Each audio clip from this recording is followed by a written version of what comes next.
Today we're going to be testing one of the #1 selling products for a right angle grinder, which is an 045 thin cutoff wheel. Here we've got it on a 4.5-inch angle grinder, and we're going to do a test that's a little bit different here. Many of the tests that you see online, somebody's testing a cutoff wheel and they're cutting a very thin piece of metal or 5/8 rebar, something that doesn't sit in the cut. In order to do a proper test, we believe that the wheel has to sit in a cut and generate heat.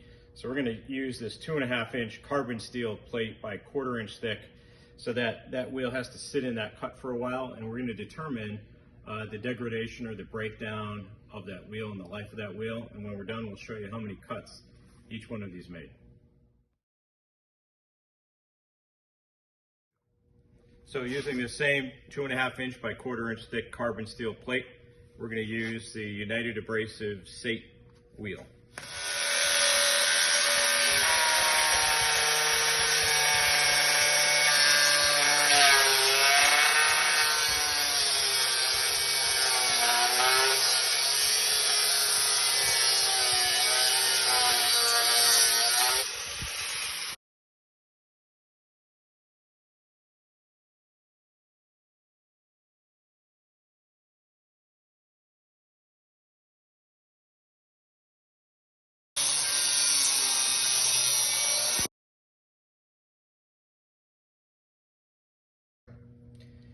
So after the end of our test, the Supercore 4.5-inch cutoff wheel was able to make 12 cuts on this 2.5 by 1/4 inch carbon steel plate.